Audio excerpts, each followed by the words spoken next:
नमस्कार दोस्तों, स्वागत है आपका बिहार एक्सप्रेस न्यूज में। तो चलिए आपको लेकर चलते हैं आज की मुख्य और ताज़ा खबरें की ओर। इससे पहले आप वीडियो को किस शहर से देख रहे हैं कमेंट में जरूर बताएं और वीडियो अच्छी लगी तो वीडियो को लाइक करके चैनल को सब्सक्राइब जरूर करें।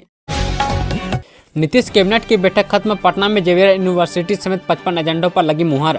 बिहार कैबिनेट की शुक्रवार को हुई मीटिंग में कुल 55 एजेंडों पर मुहर लग गई है। मुख्यमंत्री नीतीश कुमार की अध्यक्षता में हुई इस बैठक में राज्य के विकास, रोजगार सृजन सहित ढांचागत विकास के एजेंडों पर मुहर लगी। इस बात की जानकारी मंत्रिमंडल सचिवालय की ओर से दी गई। नीतीश कुमार की कैबिनेट में सीएम की प्रगति यात्रा के लिए 21 प्रस्ताव पर भी मुहर लगी है, जिसके तहत 2960 करोड़ रुपए की राशि की स्वीकृति दी गई है। विधानसभा चुनाव के पहले आरजेडी को बड़ा झटका। आगामी विधानसभा चुनाव को लेकर सभी राजनीतिक दलों ने अपने अपने हिस्से की तैयारी शुरू कर दी है। बिहार में इन दिनों यात्रा का दौर शुरू है। वहीं दूसरी तरफ राजद सुप्रीमो लालू यादव और नेता प्रतिपक्ष तेजस्वी यादव को नए साल की शुरुआत में ही बड़ा झटका लगा है। राजद के बड़े नेता जल्द लालू यादव का साथ छोड़कर सीएम नीतीश का दामन थाम सकते हैं। सीएम नीतीश के साथ इस समय राजद के नेता आने से तेजस्वी यादव और उनकी पार्टी को भारी नुकसान होने की संभावना जताई जा रही है। वहीं राजद नेता के जदयू में आने के संकेत से सियासी हलचल भी तेज हो गई है। बिहार में इस दिन से फिर होगी बारिश। आईएमडी ने शेयर किया कब पड़ेगी कड़ाके की ठंड। बिहार में मौसमी परिदृश्य पर पश्चिमी विक्षोभ का प्रभाव शुरू हो गया है। इसके असर से अगले कुछ एक दिन के लिए ठंड से कुछ राहत महसूस हो सकती है। दरअसल आईएमडी पटना के पूर्वानुमान के अनुसार बिहार में आगामी 3 दिनों तक न्यूनतम तापमान में 2 से 4 डिग्री सेल्सियस की क्रमिक वृद्धि होने के आसार है। बिहटा में बीएसएनएल टेलीफोन एक्सचेंज में लगी भीषण आग, लाखों का नुकसान। बिहार में पटना जिला के बिहटा में स्थित बीएसएनएल टेलीफोन एक्सचेंज ऑफिस में शुक्रवार रात अचानक आग लग गई। देखते ही देखते आग ने विकराल रूप ले लिया और पूरे कार्यालय को अपनी चपेट में ले लिया। आग की सूचना मिलते ही पुलिस और फायर ब्रिगेड की टीम मौके पर पहुंचे और घंटों की कड़ी मेहनत के बाद आग पर काबू पाया गया। पटना में संपत्ति कर न चुकाने वालों के खिलाफ प्रशासन की कड़ी कार्रवाई। पटना नगर निगम ने उन संपत्ति धारकों के खिलाफ कड़ी कार्रवाई करने का निर्णय लिया है। वहीं बार बार नोटिस जारी करने के बावजूद संपत्ति कर का भुगतान करने में विफल रहने वाले 491 संपत्ति धारकों को कोर्ट की नोटिस भेजा गया है। यह कार्रवाई बिहार नगर पालिका अधिनियम 2007 की धारा 158 और पटना नगर निगम कर व गैर कर वसूली विनियम 2013 के तहत की जा रही है। कैमूर के मुंडेश्वरी धाम में रोपवे निर्माण का रास्ता साफ। बिहार के कैमूर जिले में स्थित प्राचीनतम शक्तिपीठ मां मुंडेश्वरी धाम में रोपवे के निर्माण का रास्ता साफ हो गया है। मुंडेश्वरी में लंबे समय से अटका रोपवे प्रोजेक्ट का काम अब शुरू हो सकेगा। बिहार सरकार के राजस्व एवं भूमि सुधार विभाग ने वन, पर्यावरण एवं जलवायु परिवर्तन विभाग को निःशुल्क जमीन हस्तांतरण को मंजूरी दे दी है। जिला सूचना एवं जनसंपर्क कार्यालय द्वारा इस संबंध में शुक्रवार को जानकारी दी गई। आरा में बालू माफियाओं में मचा हड़कंप, 11 बालू लादे ट्रैक्टर जब्त। आरा में बालू माफियाओं की अब खेर नहीं है। इन बालू माफियाओं की हकड़ी निकालने के लिए एसपी राज ने कड़ा कदम उठाया है। एसपी राज के आदेश पर अवैध बालू खनन और परिवहन के खिलाफ लगातार छापेमारी की जा रही है। इस कड़ी में पुलिस प्रशासन ने अभियान चलाकर अवैध व ओवरलोड बालू लदे 11 ट्रैक्टरों को जब्त कर लिया। इसे लेकर टाउन एवं शहर थाना में अलग अलग कानूनी कार्रवाई की जा रही है, हालांकि किसी की गिरफ्तारी नहीं हो सकी है। बिहार के इन 26 जिलों में कैमरों से कटेगा ऑटोमेटिक चालान। राज्य के अब सभी जिलों में एहतियात उल्लंघन पर कैमरों से चालान कट सकेगा। राज्य कैबिनेट ने शेष 26 जिलों के 72 चौराहों पर ऑटोमेटिक चालान काटने के लिए सीसीटीवी कैमरे लगाने की मंजूरी दे दी है। इस पर करीब 35 करोड़ 40 लाख 37,394 रुपए खर्च होंगे। अब तेज रफ्तार या ट्रैफिक नियम तोड़ने वाले युवा कैमरे की नजर से बच नहीं पाएंगे। इस राशि से 5 वर्षों तक कैमरों का रख रखाव भी किया जाएगा। राज्य के 4 बड़े शहरों पटना, बिहारशरीफ, मुजफ्फरपुर और भागलपुर में स्मार्ट सिटी योजना के तहत कैमरे लगाए गए हैं। वहीं मुख्यमंत्री सुरक्षित सुशासित शहर के अंतर्गत अन्य 9 शहर सहारन, दरभंगा, गया, मुंगेर, पूर्णिया, सहरसा और बेगूसराय, बेतिया और डेहरी ऑन सोन में भी ये सुविधा दी जा रही है। नीतीश सरकार का बड़ा फैसला, संविदा कर्मियों को अब मिलेगा 30,000 रुपए प्रति माह। बिहार में नौकरी करने वाले संविदा कर्मियों के लिए एक बड़ी खबर आ रही है। ताजा रिपोर्ट के मुताबिक बिहार सरकार ने राज्य में संविदा पर नियुक्त चुनिंदा कर्मचारियों का वेतन पुनर्निर्धारित किया है। इसमें मुख्य रूप से अशुद्ध लिपिक और निम्न वर्गीय लिपिक शामिल है। प्रशांत किशोर को बीपीएससी ने जारी किया कानूनी नोटिस। बीपीएससी ने प्रशांत किशोर की ओर से लगाए गए आरोपों पर कड़ा एक्शन लिया है। बीपीएससी ने प्रशांत किशोर को 5 पन्ने का कानूनी नोटिस जारी किया है। नोटिस का जवाब 7 दिनों के अंदर मांगा है। बीपीएससी की ओर से जारी नोटिस में बीपीएससी पर लगाए गए आरोप का एक साक्ष्य मांगा गया है। साक्ष्य सहित नोटिस का जवाब नहीं देने पर बीपीएससी कानूनी कार्रवाई करेगा। पटना में नकली शराब की फैक्ट्री का खुलासा, 30 लाख की शराब जब्त। पटना जिले के मद्य निषेध विभाग ने बड़ी कार्रवाई में नकली शराब फैक्ट्री का पर्दाफाश किया है, जो अब तक की सबसे बड़ी बरामदगी मानी जा रही है। रामकृष्ण नगर थाना क्षेत्र के न्यू चमन चक में स्थित एक निजी आवास में चल रही इस फैक्ट्री का खुलासा किया गया है। अब नहीं होगी बत्ती गुल, बिहार के बिजली कोटे में 1,500 मेगावाट का इजाफा। नए साल 2025 में बिहार की कई परियोजनाओं से बिहार उत्पादित होने लगेगी। इसका लाभ बिहार को होगा। राज्य का बिजली का कोटा लगभग 1,500 मेगावाट बढ़ जाएगा। नई इकाइयों के शुरू होने से बिहार को जरूरत के अनुसार बिजली देने में सुविधा होगी। बिजली कंपनी के अधिकारियों के अनुसार बक्सर के चौसा में 660 मेगावाट की 2 इकाइयों का निर्माण हो रहा है। इसकी पहली इकाई इस साल चालू हो जाएगी। बिहार में डीके टैक्स के सहारे चल रही सरकार तेजस्वी का सीएम नीतीश पर बड़ा आरोप।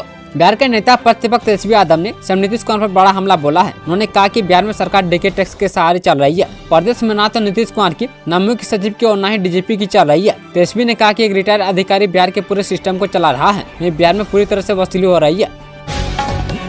महात्मा गांधी सेतु पर यात्रियों से भरी बस में लगी आग।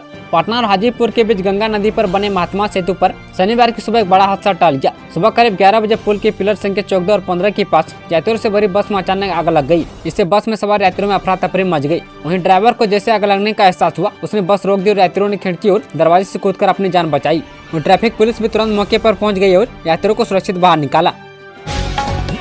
नीतीश सरकार का बड़ा कदम, हवाई कनेक्टिविटी में होगा विस्तार। दरभंगा एयरपोर्ट जल्द अंतर्राष्ट्रीय पहचान हासिल करने जा रहा है। बिहार सरकार ने इस दिशा में बड़ा कदम उठाते हुए 89.75 एकड़ भूमि अधिग्रहण के लिए 244.60 करोड़ रुपए की प्रशासनिक स्वीकृति दी है। यह निर्णय मुख्यमंत्री नीतीश कुमार की अध्यक्षता में हुई कैबिनेट बैठक में लिया गया। सावधान, बिहार में धड़ल्ले से मिल रहे 500 रुपए के नकली नोट। नकली करेंसी की पहचान करना पहले काफी असरल था। महात्मा गांधी की तस्वीर और नोट के कागज की गुणवत्ता खुद इसकी नकली होने का संकेत देती थी, लेकिन अब नकली नोट बनाने वालों ने अपनी कला में निपुणता हासिल कर ली है, जिससे असली और नकली नोटों के बीच अंतर करना कठिन हो गया है। बिहार में सड़क बनने के बाद अब 7 साल तक होगी मरम्मत। बिहार में 5 साल की मरम्मत अवधि से बाहर की सड़कों को अब निर्माण के बाद 7 साल तक मरम्मत की जाएगी। इस साल बरसात के पहले जून तक राज्य की सभी ग्रामीण सड़कों को गड्ढा मुक्त कर लिया जाएगा।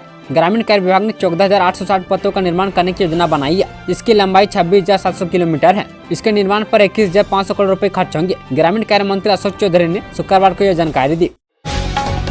बिहार के 24 जिलों में आज कोहरे का अलर्ट। बिहार में पछुआ हवा की वजह से लगातार ठंड बढ़ती जा रही है। वहीं अगले 2 दिन तक तो इस ठंड से राहत मिलने की उम्मीद भी नहीं है। दूसरी तरफ कोहरे की विजिबिलिटी घटकर 17 से 100 के बीच रह गई है। इसी बीच मौसम विभाग ने आज शनिवार को सीतामढ़ी समेत प्रदेश के 24 जिलों में घने कोहरे को लेकर येलो अलर्ट जारी किया है। वहीं अन्य जिलों में मौसम सामान्य बना रहने की संभावना है। मौसम विभाग के अनुसार 13 जनवरी को प्रदेश के 6 जिलों में हल्की बारिश हो सकती है। इसमें भोजपुर, अरवल, औरंगाबाद, बक्सर, भभुआ और रोहतास शामिल है। इसके साथ अगले 2 दिन में प्रदेश का पारा 2 से 3 डिग्री सेल्सियस तक गिर सकता है। तीसरी टीचर भर्ती में चयनित शिक्षकों के लिए खुशखबरी। बिहार लोक सेवा आयोग ने शुक्रवार को तृतीय अध्यापक नियुक्ति परीक्षा में उत्तीर्ण अधिकांश को जिला आवंटित कर दिया है। प्राथमिक, मध्य माध्यमिक व उच्च माध्यमिक विद्यालय के लिए अलग अलग सूची वेबसाइट पर अपलोड कर दी गई है। इसमें 64,128 अभ्यर्थी शामिल है। शिक्षकों की काउंसिलिंग 21 से 30 जनवरी तक होगी। जांच एजेंसियों की रडार पर एम्स के 12 समेत ये 55 डॉक्टर। पीएमसीएच के चेन्नई के पीजी छात्रावास के कमरा नंबर LR 42 से मिले एम्स के 12 समेत 55 डॉक्टरों को नोटिस भेजकर पटना पुलिस पूछताछ करने की तैयारी कर रही है। वहीं राज्य और केंद्रीय जांच एजेंसियां भी मामले में हस्तक्षेप करने के मूड में है। सिटी एसपी स्वीटी सहारावत ने बताया कि एक दूसरे विश्वविद्यालय की मार्कशीट भी बरामद हुई है। इस संबंध में पीएमसीएच एवं दूसरे संस्थान से भी जानकारी मांगी गई है और आरोपित की गिरफ्तारी के लिए छापेमारी जारी है। पुलिस ने लूट लिए 45 लाख रुपये, व्यवसायी ने एसपी से लगाई गुहार। छपरा में पुलिस ने व्यवसायी से 35 लाख रुपये लूट लिए। व्यवसायी संगठन ने जिले के एसपी से गुहार लगाई है। इसके बाद एसपी ने कार्रवाई करते हुए आरोपी थाना अध्यक्ष को हिरासत में ले लिया है। राष्ट्रपति को सलामी देंगे बिहार के ये बच्चे, गणतंत्र दिवस परेड के लिए हुए चयनित। गणतंत्र दिवस के मौके पर दिल्ली की कर्तव्य पथ पर होने वाली ऐतिहासिक परेड में जमुई जिले के सिमुलता आवासीय विद्यालय के छात्र भी इस पर राष्ट्रपति को सलामी देंगे। लगातार चौथी बार ऐसा मौका सामने आया है जब मुख्यमंत्री नीतीश कुमार के ड्रीम प्रोजेक्ट कहे जाने वाले इस स्कूल के 2 छात्र गणतंत्र दिवस के इस परेड में हिस्सा लेंगे। राइट टर्न का राइट वक्त, लालू यादव का बिहार सरकार पर पोस्टर अटैक। बिहार में इस साल विधानसभा चुनाव होने हैं। इससे पहले सभी राजनीतिक दलों के बीच आरोप प्रत्यारोप का दौर शुरू हो गया है। सभी दलों के अपने अपने दावे और वादे हैं। जहां एनडीए नीतीश कुमार के नेतृत्व में 225 सीटों के साथ फिर से सरकार बनाने का दावा कर रही है। वहीं आरजेडी का दावा है कि 2025 में तेजस्वी यादव के नेतृत्व में बिहार में महागठबंधन की सरकार बनेगी। इसी कड़ी में अब लालू यादव ने सोशल मीडिया पर पोस्ट कर सरकार पर हमला बोला है। कृषि के प्रति युवाओं को आकर्षित करने के लिए योजनाओं को दी जा रही जानकारी। कृषि में युवाओं को आकर्षित करने के लिए योजनाओं पर काम किया जा रहा है। कृषि प्रसार शोध करने वाले नीतीश कुमार ने बताया कि कृषि के प्रति युवाओं को आकर्षित करने के साथ इसे जोड़ने के लिए समीक्षा कार्यशाला सर प्रोजेक्ट एरिया परियोजना चलाया जा रहा है। इसका उद्देश्य ग्रामीण युवाओं को विभिन्न कृषि और संबंध क्षेत्र की उद्यमशीलता गतिविधियों में सशक्त बनाना और उन्हें शामिल करना है। परियोजना का उद्देश्य कृषि से रोजगार पैदा करना, स्थायी आय के साधन बनाना और ग्रामीण क्षेत्रों में कृषि और संबंध गतिविधियों को विकसित करना है। पिछले 4 चुनावों से बिहारियों का इस सीट पर कब्जा जाने किराड़ी सीट के चुनावी समीकरण। दिल्ली विधानसभा चुनाव में सभी की नजरें किराड़ी सीट पर टिकी है। ये सीट पिछले 4 चुनावों से बिहारी के हाथों में है। साल 2008 से इस सीट पर 4 बार चुनाव हुआ है और सभी बार बिहार से नाता रखने वाले चुनाव जीतते आए हैं। इस बार सभी पार्टियों की नजर इस सीट पर है। वहीं बीजेपी ने अभी तक इस सीट पर अपने उम्मीदवार का ऐलान नहीं किया है। दिल्ली की एक और चर्चित सीट में शामिल खिलाड़ी विधानसभा सीट पर बिहारी मतदाताओं का अच्छा खासा प्रभाव है। यही कारण है कि पिछले 4 चुनावों से बिहारी उम्मीदवार ही चुनाव जीतते आया है। केएल राहुल इंग्लैंड के खिलाफ सीरीज में नहीं आएंगे नजर।